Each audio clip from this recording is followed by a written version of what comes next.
ready with me while we talk about rape culture. There's an article on unwomen.org that's titled 16 Ways You Can Stand Up Against Rape Culture. So I'm going to read an excerpt from it. Boys will be boys. She was drunk. Women say no when they mean yes. Rape culture is pervasive. It's embedded in the way we think, speak, and move in the world. While the context may differ, rape culture is always rooted in patriarchal beliefs, power, and control. Rape culture is the social environment that allows sexual violence to be normalized and justified, fueled by the persistent gender inequalities and attitudes about gender and sexuality. Naming it is the first step to dismantling rape culture. Kalous, Andrew Bisharat, Alex Honnold, James Lucas, and so many others in the climbing community who were associated with, friends with Charlie Barrett, are complicit in rape culture. The people who wrote those character letters, whether they're sorry about it or not, are complicit in rape culture. I have not seen any prominent climbers come out to discuss this and call it out for what it is, complicity in rape culture.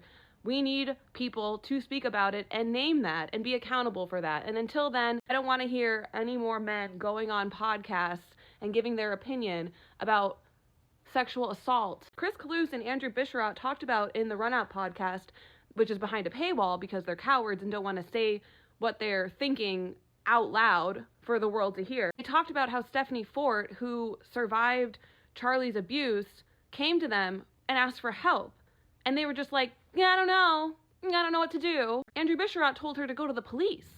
And then, in the same sentence, talked about how when women go to the police, they're often not heard, not listened to, and nothing actually happens. As women, we know that going to the police is often a dead end and also can lead to more harm and more violence, actually. The police are not our friends. Also, the police are not there to support us, especially for Black women, trans women, any woman who is not, particularly anyone who is not a cis white woman. Going to the police is oftentimes a recipe for more violence. One of the bullet points in this article talks about how there should be a zero tolerance policy for sexual harassment and violence anywhere and everywhere.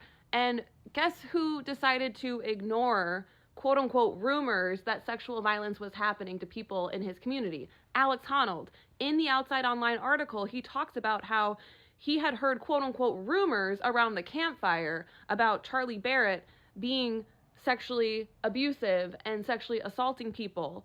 He had at that point in time when Alex was friends and climbing with Barrett, like they were really, really chumming it up and like climbing together and meeting each other up for climbs. I mean, even if it was sporadic, he was friends with this person and decided to associate with this person even after hearing that he had assaulted women. So for Honnold to dismiss it as a rumor really goes to show who he is as a person, and it goes to show that that is exactly what men do. They just, like, Charlie Barrett could have been held accountable by Honnold. Honnold could have pulled him aside and had a serious conversation with him and asked him explicitly what this rumor, quote unquote, was about, but he's a coward. And this is how rape culture works.